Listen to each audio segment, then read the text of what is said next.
नाज़रीन तव्हां खे हिन वक़्तु ब्रेकिंग न्यूज़ ॾेई रहिया आहियूं त वफ़ाक़ तरफ़ां 10% सरकारी मुलाज़िमनि जी पघार में वाधि बावजूदि सिंध हुकूमत मुलाज़िमनि लाइ को बि ऐलान न कयो आहे। सिंध जा सरकारी मुलाज़िमन सख़्त बेचैनी जो शिकार, तहरीक हलाइण जो चिता।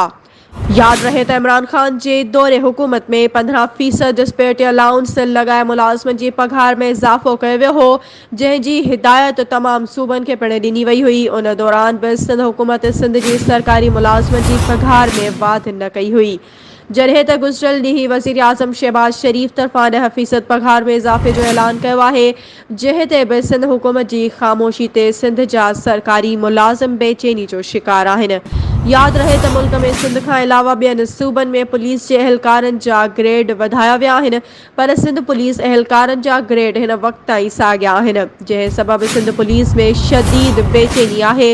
ऐं वॾे वज़ीर मुराद अली शाह जो नंढनि सरकारी मुलाज़िमनि सां रवैये ते नंढा मुलाज़िम सख़्तु परेशान आहिनि।